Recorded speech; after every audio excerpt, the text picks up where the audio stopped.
had that reputation for... Oh, I've seen it. Like I've had a guy do it to me. Oh, really? Yeah, a guy looked me in the eye and take his robe and like open up his towel while he's staring at me. Is there more to this story? Where does this... No. That feels like... No. Okay. Yeah. There's no more to the story. Is the guy okay, Joe? Yeah, I didn't hurt him. I don't think I even said anything to him. I just went like this. Had a great time. A guy walks in and I get told off for wearing shorts because I got swim shorts on and it's Austria and they like to sauna naked. They want to look at your cock. They want to check it out. Okay, and I've got no problem with that in the sauna. I've got zero problem in the sauna. I tell you where the problem comes. What? Post-cold plunge. Yeah. That is some baby dick. You know where the real problem comes? Aggressive gay men. In saunas? Yeah. I mean, there was very little of that going on, I think. Well, most of the time. But I think saunas had that reputation for... Oh, I've seen it. Like I've had a guy do it to me. Oh, really? Yeah, a guy looked me in the eye and take his robe and like open up his towel while he's staring at me. Is there more to this story? Where does this... No. That feels like... No. Okay. Yeah. There's no more to the story. Is the guy okay, Joe? Yeah, I didn't hurt him. I don't think I even said anything to him. I just went like this. And then just didn't look at him. And then within 3 minutes, he put his towel back on and walked out and left. Like, so he was fishing. And that's how Threw a line out there. Psst, that's how I met your mother. Psst. And that is how I met Tony Hinchcliffe. That's the origination story. Yeah, it was insulting because he wasn't even a handsome gentleman. You know? Well, I mean, wasn't even a good-looking guy. You're not in that business. I'm not in that business. You're not in that That's right. business. You don't know. I don't know, right? I know. Yeah, I mean, there's a lot of bears out there. A lot of guys are into the big guys. You know, they're into big, fat, hairy guys. That's a thing. Right. Yeah. I don't know. This guy wasn't even that. He wasn't even a bear. You see something. You're disappointed that the was guy that hit on disappointed. you wasn't attractive I've enough. only had a few times in my life where men have aggressively hit on me, and both of them have been disappointing. Two ones in recent memory that I can remember. Not recent memory, like within, you know, as an adult. In saunas? No, one in a bar, and one in the sauna. Okay, so in the bar. So how did you know the guy was hitting on you? But I knew the guy. He's a gay guy, and he just was getting drunk, and then he started getting silly. But he got a little handsy. You know, like kept touching me, and I was like, "You need to stop doing that, or you're going to get hurt. Stop touching me." It just makes you realize like what it's like to be a woman, but way worse. I think it's way worse. I think it's very good for empathy to have that experience, to have a guy aggressively, drunkenly hit on you. Yeah, I don't know. Yeah, you want to hear my hot take on AI? I would love to. All right, my hot take on AI is we were not made in God's image, but we so wanted there to be a God, we made one in our image. So if you think about the attributes of AI, it's all-knowing, all-powerful, can perform miracles. It lives in a cloud. Sorry, is that God or AI? Wow. It's interesting. So at Especially the moment, I think it's an emerging God. Right? Well, it's not even done growing yet. At the moment, it's the Oracle of Delphi. It's like a 10-year-old right now, though. It's not even an adult. Yeah, and then where's it going to? Yeah. So the idea of like the interesting thing about AI is it's the gap between me and I don't know who's the smartest guy we know, Eric Weinstein. Used to be enormous. Right. And the gap is getting smaller because AI I can ask it. Yeah. Yeah, bitch, I got all the answers right here. Yeah. I mean, it's With weird what's correct going dates.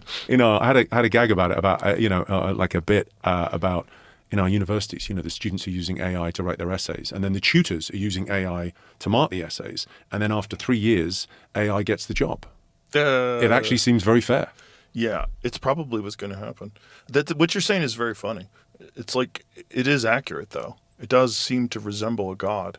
Well, I wonder... Do you know who Marshall McLuhan is? Of course, the Canadian... One of the great lines of all time. Human beings are the sex organs of the machine world. Yeah. Oh, I get like tingles. Yeah, that one gives... And I think that I gave a shortened version of it. I think it's even longer. But it's fascinating because it's so never more true than today. Never more true. Like if we are really giving birth to AI... I wonder what will change. I wonder, I'm very optimistic, right? So 120 years ago, 95% of the population worked in agriculture, and they worked 16 hours a day, and it was a very, very tough life. And then we moved to the cities, and we worked in factories, and the unions, they don't get the credit they deserve. They gave us the weekend. Oh, yeah. And now we think human beings work 5 days and we have 2 days off. That's the world, right? But it's different. It's changing now. It's like it's going to change again, and we'll look back and go, I mean, we're incredibly privileged that we're born right now. And here it is. Man becomes, as it were, the sex organs in the machine world, as the bee of the plant world enable it to fecundate and evolve ever new forms. Oh, fecundate, rather.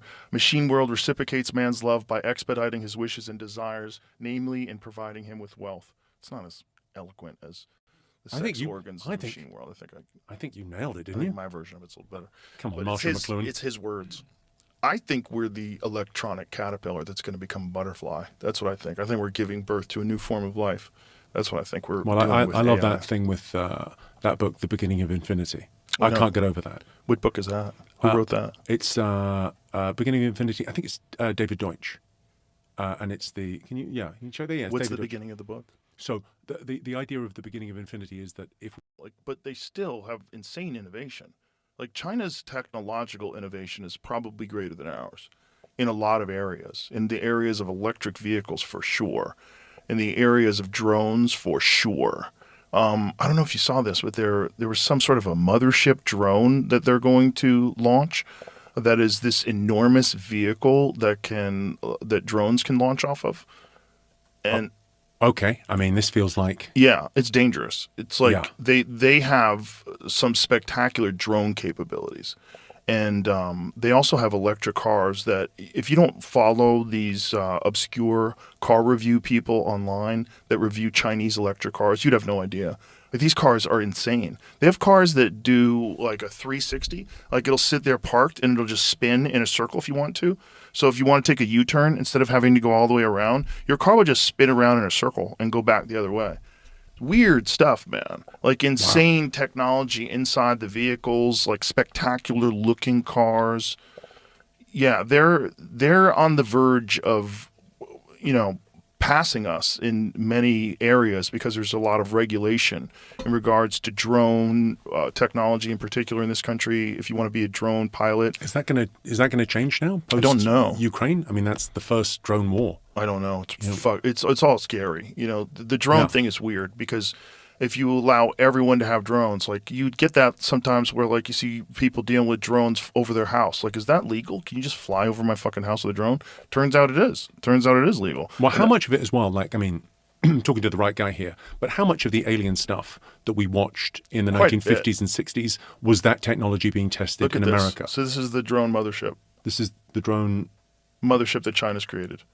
So this is an enormous ship that can send thousands of drones. Do you think it would be sensible for you and I to pledge allegiance to the Chinese Communist Party now? Sort of on the record? We should learn just Mandarin. In case. I think it's a good time to learn Mandarin. I think John Cena was right.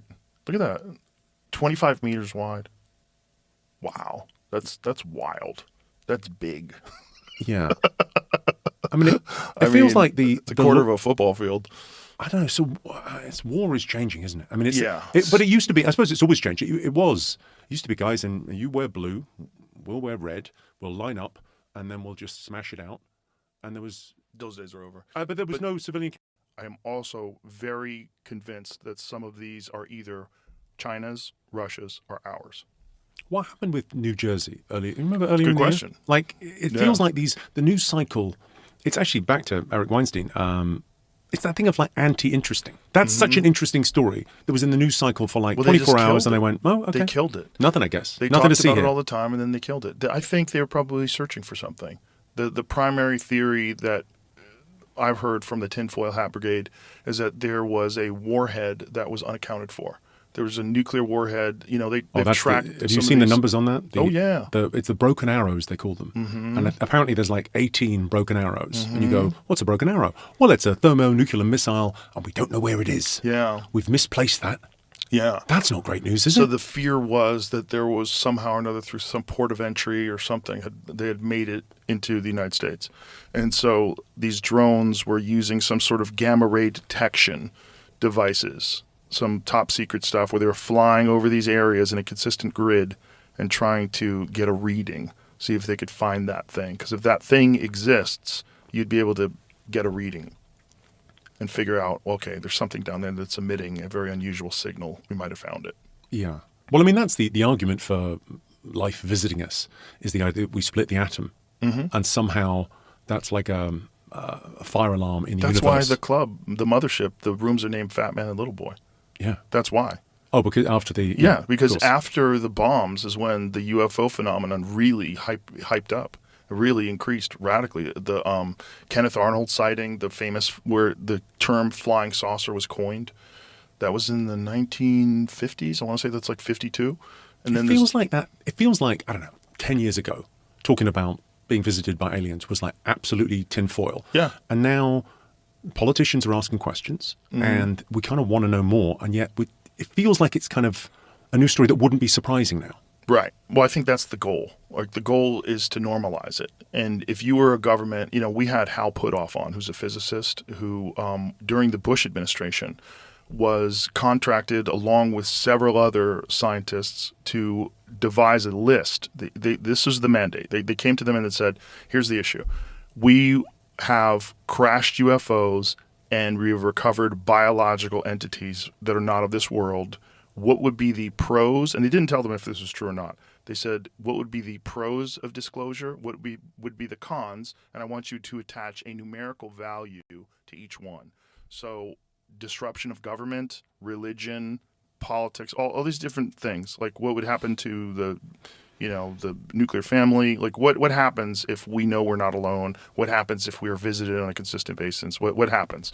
And when they did it at the end, all of the scientists had achieved similar conclusions that the cons outweighed the pros in terms of numbers. And so because of that, they decided not to disclose.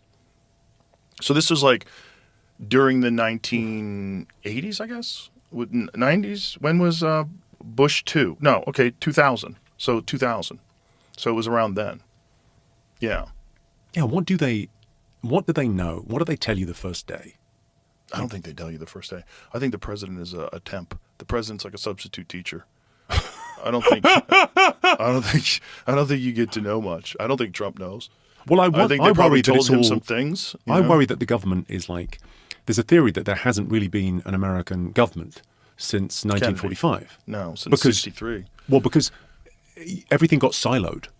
Like in wartime, everyone's talking to everyone and making everything happen, and it's like, okay, we're at war, and then everything gets siloed, and okay, that's a secret thing, that's a secret thing, that's a secret thing, and then the guy that's holding the secret keys retires, and that whole department's just funded forever, but you don't quite, they're not talking to them. And then you have people that are in great positions of power that get off on keeping these secrets and keeping this information and having the knowledge and keeping it only to themselves, especially if they're manipulating things. This was like a big problem with the CIA, and this led to when they had the disclosures and the Church Commission, and when people found out what the CIA was up to and all the weird shit they did with MK Ultra. And oh my God, that book! I've got to thank you for that book. Oh, Chaos, incredible. So I can't recommend it enough. I listened to the episode. I went back and listened to your episode with the guy, and I went, okay, this is interesting. What's he called again? Tom O'Neill.